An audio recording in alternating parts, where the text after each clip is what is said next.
In Project Resistance, a lot of survivors tend to have trouble dealing with the mastermind bioweapon known as MR.X. And that's because to the untrained eye, he could seem a little bit overpowered. Now, it might be true that you can just spam a single button to do an area of effect chain stun locking attack that does so much damage it can kill an entire team within seconds. But the game's balance team has been hard at work to make sure that things are fun, fair, and interactive. This video guide is about to demonstrate some expert-level handcrafted strategies that allow you to counter the seemingly overpowered MR.X.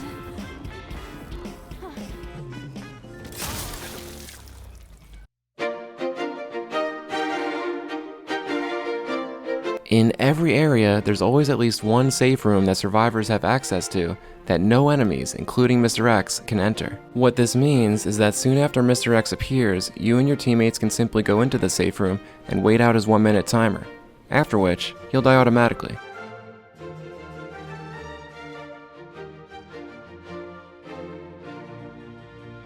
While it may seem bad to wait a whole minute in the safe room, it allows you to effectively get ready for the next round well in advance, and you don't have to worry about any time loss from going down or dying. And as long as MR.X is active, the mastermind can't spawn any traps or enemies. In fact, there's actually no incentive not to do this if you can.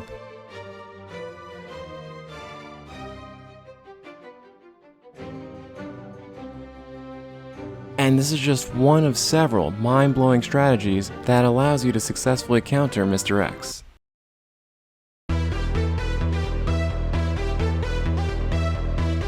Another great idea that the design team had was to make it so that every time MR.X goes through a doorway, he gets locked into a short animation where he can't perform any actions. During this well-designed animation effect, you can actually pass through MR.X as though he's not a solid object.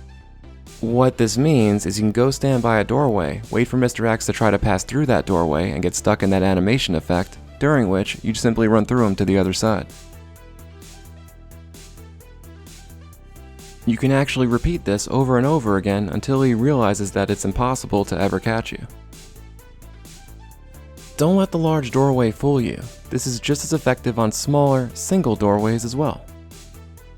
This is yet another brilliant strategy that I can only imagine the game designers must have intended.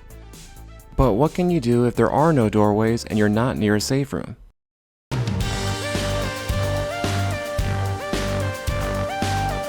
In some areas, there are elevators that survivors can ride up and down to get to different places. You do this by pressing a button that will cause the elevator to close off access until it fully travels in the other direction. What this means is that you can simply wait on an elevator for MR.X to get close, then press the button to prevent him from getting on. If MR.X chooses to go all the way around on the stairs to get to you, you can then press the button again to go in the other direction. If used correctly, you could actually make it physically impossible for MR.X to ever catch you on the elevator.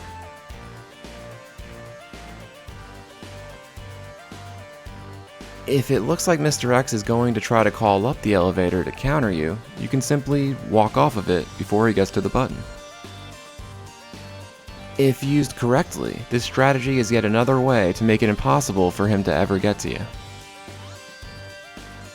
And that sums up our third and final strategy for dealing with MR.X.